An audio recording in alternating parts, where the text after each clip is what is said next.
Hi everybody, welcome back to my series on Paul Thomas Anderson. Before I get started, today is Friday, and so it is the first night that Love Stalker is going to be showing here at the Portage Theater in Chicago. I've been asked to introduce the movie, which I'm very excited about, and if any of y'all are in Chicago right now and can come to the show, that would be great. It's going to be playing a few more times later in the week, on Sunday, Monday, Tuesday, and Thursday. But yeah, if you can come tonight, that would be terrific.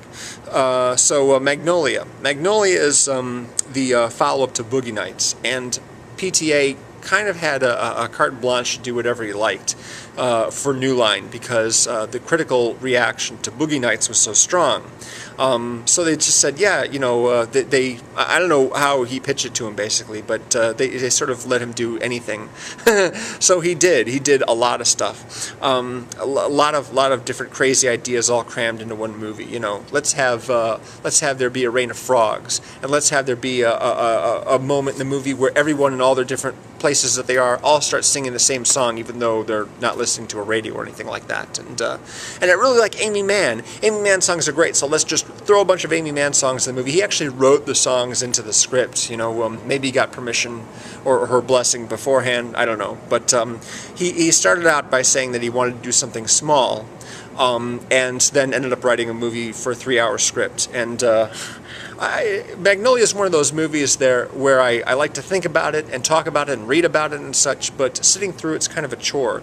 And it's not just the length. It's the way that the time is used and the way that scenes are staged. PTA likes using the long unbroken shots, you know, the Steadicam shots, weaving through locations, you know, catching a whole bunch of different characters. And, of course, those go without cuts, but there are a lot of dialogue scenes that aren't conventionally edited either. One thing that I read about this study that was done a few years back, where they studied people who were watching film and television, and they would notice that there was blinking going on during the cuts. Whenever there's a cut, like a change in camera angle within whatever it is that they're watching, there's actually people actually blink. I'm in the back alley right now because it's cool and there's light here. So they would actually blink when there was a cut in the scene, and if there's a lack of cutting, then people who are used to blinking at those moments find themselves going without blinking for a little while, and then they start to, you know, get a little tired or weary or whatever. Their eyes get tired, something like that. And so a lot of that is taking place in Magnolia. There's scenes that are conventionally edited, and there's even a lot of rapid cutting, especially during the first part of the movie. But there are a lot of scenes where characters are talking with each other, but the camera will stay focused on one of them for an extended period of time, much longer than usual. And I think that probably contributes to you know, why this is is less of a viewer-friendly experience than most other movies. I was actually working with someone who went to see the movie with a friend of hers when it came out, and she told me later on that she wanted to walk out of the theater after like half an hour. And after 2 hours, because it's a 3-hour movie, after 2 hours, finally her friend says to her, I really don't want to sit here anymore. I want to go. And she's like, really? I want to go too. So they left after 2 hours. I'm like, oh, they missed the rain of frogs. That's too bad. Maybe they would have liked that part. But in watching it this time, I noticed that the story really doesn't get going until, you know, the movie's already been running for 13 minutes. First you have the prologue with Ricky Jay narrating about the 3 very big coincidence stories. And then you've got all these rapid-fire introductions of the characters. But the actual scenes taking place don't start until almost 13 minutes into the movie. So yeah, it's a really, really long trip that takes place over just like one day, but yeah, it's an experience, all right. The cast is all really good for the most part, although I was a bit distracted at times by the constant music. I felt that the music could have been less in some scenes. There's one scene where Julianne Moore is arguing with a pharmacist, you know, and the music's still going. I'm like, just stop the music, really. It doesn't belong here. A lot of the music's really good, but you know, there could have been less of it. There could have been less of a lot of things. There's a young kid who meets with John C. Reilly at one point after he comes from a crime scene and tells him about the guy who might have done the killing, this guy called the Worm. He does it in the form of a rap. And John C. Reilly really doesn't understand what he's going on about. But the thing is, this role of the kid was related to this character, the Worm, who's played by Orlando Jones, but all of Orlando Jones' scenes were cut from the movie. So I didn't really see much point in having the character of the kid there except for one scene in which he discovers someone is overdosed on pills, so he calls the ambulance. That's really like the only significant, aspect he has in the movie, given the version that ultimately came about in the final cut. I don't even think that Orlando Jones' scenes are on the DVD. There are some really good extras on the DVD, though. There's an Amy Mann music video. One of the songs that she did for the song that she did originally for the film, not any of her other stuff, was all shot on the set, on the different locations. And the actors in the scenes are actually there, on the set with her as she's lip syncing. So that must have been kind of weird to have the actors just stop acting and sit there while she lip syncs for like a couple of takes, and then because they used the exact same crew and cameras, for the music video. But my favorite extra on the DVD is a video diary, and it's basically just a lot of raw footage. There's over an hour's worth of raw footage of PTA.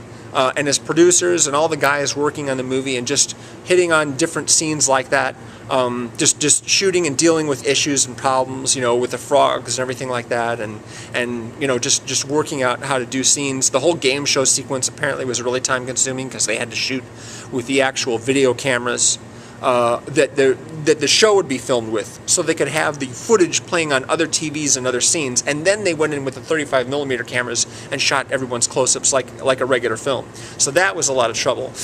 In the video diary, they actually have a little countdown where you'll have like day 15 of 79 or day 20 of 79. When it gets to 79, then it goes day 80 of 79, and then day 81 of 79, and then he shot for like over 90 days on the movie, and everyone was, 90 days is 3 months. It's, because they only work 5-6 day weeks, so it went on a lot longer than that. It went on for like almost half a year, the shoot in early 99.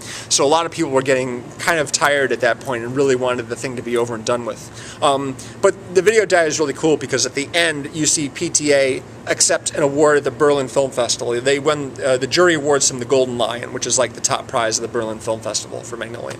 And of course, Tom Cruise was Oscar nominated for his role as Frank T.J. Mackey, and Michael Caine won that year, and he had a really great bit in his acceptance speech. He says, "Tom Cruise, it's a good thing you didn't win this, because do you know what a supporting actor gets paid instead of a big star leading man like yourself? You don't want that. You want to stay a leading man." Oh, and Fiona Apple, of course, was Paul Thomas Anderson's girlfriend at the time.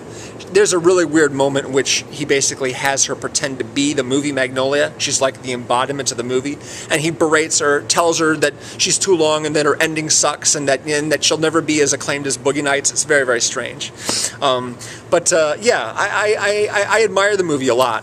And although it's not my favorite movie to sit through, it's certainly not my favorite movie of PTA's.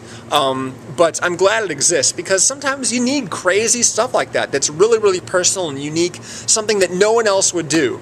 And so I was talking last week on the Collab channel about how True Romance is my favorite Tony Scott movie, but the one that I consider the definitive Tony Scott movie is The Last Boy Scout, as far as his style, the look, the tone, the humor, the attitude, all that. And although Magnolia isn't my favorite PTA movie, for me it's like the definitive PTA movie, because it's just unfiltered, unadulterated PTA, Paul Thomas Anderson uncut, and a lot of it too. So yeah, if any of you guys want to tell me, what you think of the movie, if you want to do video responses, please do. I'm doing another playlist, so I'll include your videos in the playlist if you attach it to mine. And I have a clue for you. For director number 3, I've had some guesses already, but I have more clues to give in case any of you want to join in as well.